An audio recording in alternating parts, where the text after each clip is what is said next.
श्री स्वामी समर्थ। जय जय स्वामी समर्थ। स्वामींचं नाव घेऊन आजच्या ह्या नवीन व्हिडिओला सुरुवात करते।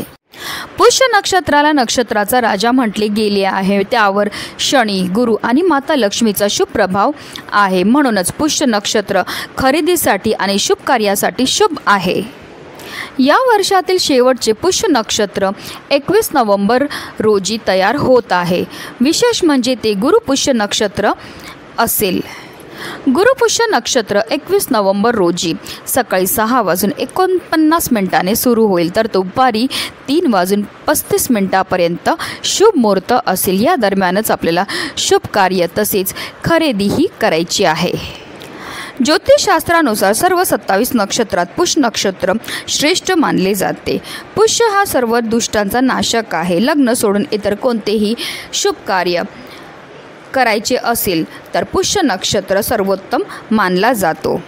देवगुरु बृहस्पती पद, प्रतिष्ठा, संपत्ती आणि शुभतेचे कारक ग्रह आहेत। जेव्हा हे नक्षत्र गुरुवारी येतं तेव्हा गुरुपुष्यामृत योग तयार होतो।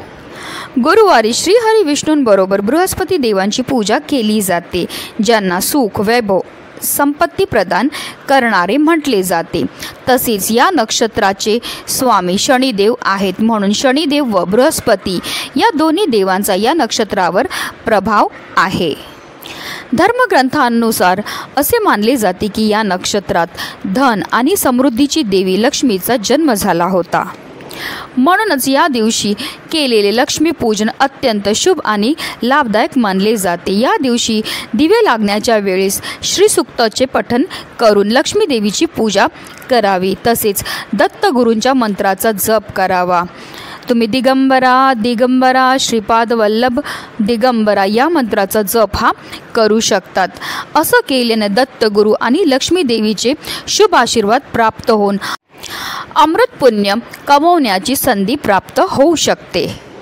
तसेच गुरुपुष्यामृत योगावर जर सोने खरेदी केले तर सौख्य प्राप्त होते। मौल्यवान वस्तू खरेदी केली तर ती चांगली टिकते, सुख देते। गुरुपुष्य योगावर मंत्र साधना केली तर सिद्ध होते, फलदायी होते अशी भाविकांची श्रद्धा आहे। तसेच या योगावर नदीस्नान केले तर महापुण्य प्राप्त होतं। या दिवशी खरेदी केलेल्या वस्तू अक्षय असतात। अक्षय म्हणजे ज्याचा कधीही क्षय होत नाही। नवीन काम सुरू केल्याने त्यात यश मिळते। तसेच गुरुपुष्यामृत योगामध्ये चांदी, सोने किंवा पितळेचे लक्ष्मी यंत्र खरेदी केल्याने साक्षात माता लक्ष्मी आपल्या घरामध्ये निवास करते आणि म्हणूनच या दिवशी काही खास उपाय केल्याने देवी लक्ष्मीची कृपा प्राप्त होते आणि जीवनात सुख समृद्धी टिकून राहते। आणि म्हणूनच आपल्याला गुरुपुष्यामृत योगात अन्नपूर्णा देवीला ही एक वस्तू अर्पण करायची। ही वस्तू अर्पण केल्यामुळे आपल्या जे नशिबात नसेल ते सुद्धा आपल्याला मिळणार। आपल्या 7 पिढ्यांचं दारिद्र्य नष्ट होऊन आपली कितीही कठीणातील कठीण इच्छाही पूर्ण होणार आहे। अतिशय प्रभावी असा हा उपाय किंवा ह्याला तुम्ही सेवासुद्धा म्हणू शकतो, जी प्रत्येकाने करायची। त्याबद्दल सविस्तर आणि महत्त्वाची माहिती मी तुम्हाला या व्हिडिओमध्ये देणार आहे, तर व्हिडिओ पूर्ण पहा। आणि जर तुम्ही माझ्या चॅनलवर नवीन असतील तर चॅनलला सबस्क्राईब करा आणि शेजारी बेल आयकन सुद्धा प्रेस करा, जेणेकरून तुम्हाला माझ्या नवनवीन व्हिडिओचं नोटिफिकेशन हे मिळत राहील आणि तुम्ही एक पण व्हिडिओ मिस करणार नाही।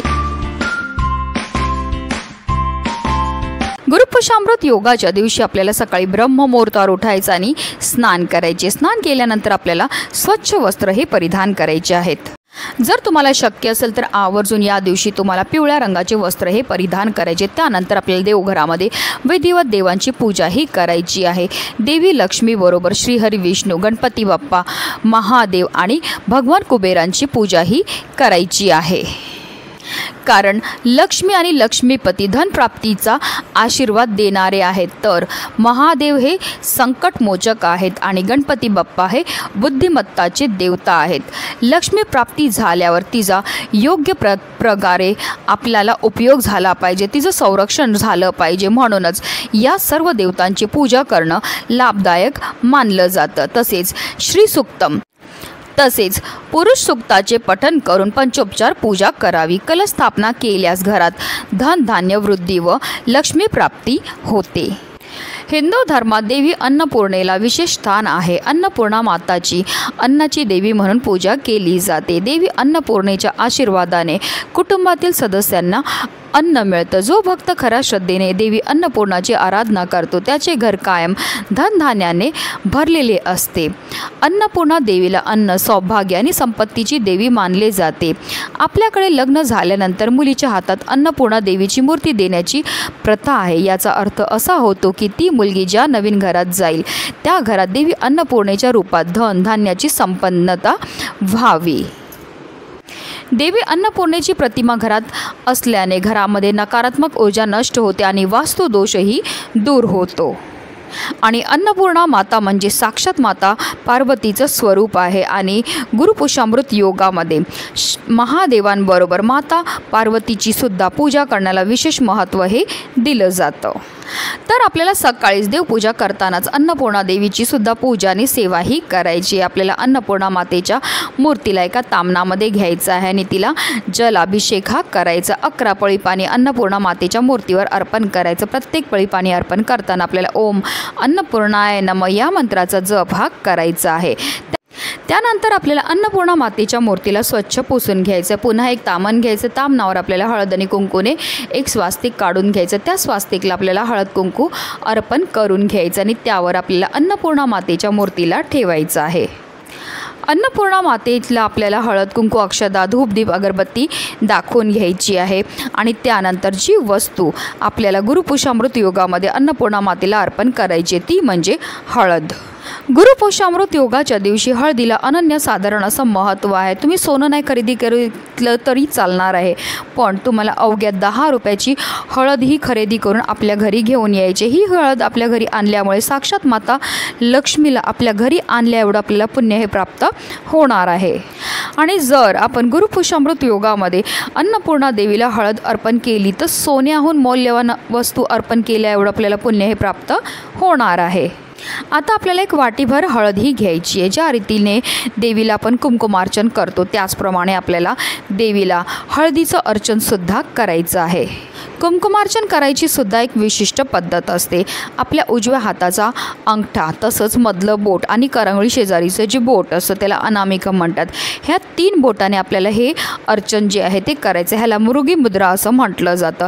आता हे तुम्ही जे हळदीचं अर्चन करणार आहे ते तुम्ही देवीच्या पायापासून तिच्या मस्तकापर्यंत करू शकतात किंवा तुम्ही डायरेक्ट तिच्या डोक्यावर सुद्धा अर्चन हे करू शकता. आपल्याला 108 वेळा हे हळदीचं अर्चन करायचं आहे.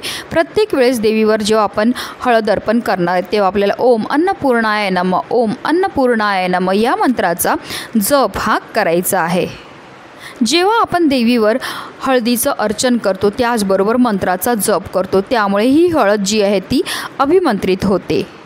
आणि या अभिमंत्रित झालेल्या हळदीमध्ये संपूर्ण दिवसभर, संपूर्ण रात्रभर आपल्याला अन्नपूर्णा मातेच्या मूर्तीला ठेवायचं. दुसऱ्या दिवशी म्हणजे शुक्रवारी तुम्ही स्नान करतील, देवपूजा करायच्या अगोदर अन्नपूर्णा मातेच्या मूर्तीला आपल्याला ह्या हळदीतनं बाहेर काढायचं आणि पुन्हा त्यांना त्यांच्या स्थानावर ठेवायचं आहे.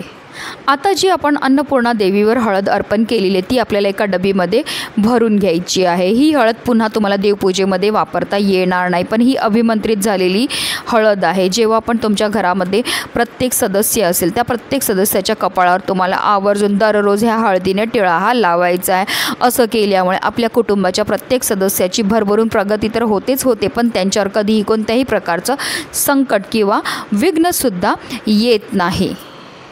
अतिशय उच्च कोटीची ही सेवा केल्यामुळे आपल्या 7 पिढ्यांचं दारिद्र्य तर नष्ट होतच होतं, पण आपली कितीही कठीणातील कठीण इच्छाही पूर्ण होते. म्हणूनच व्हिडिओ जास्तीत जास्त लोकांपर्यंत शेअर करा जेणेकरून प्रत्येकाच्या आयुष्याचं कल्याण हो हीच मनामध्ये इच्छा. श्री स्वामी समर्थ. जय जय स्वामी समर्थ.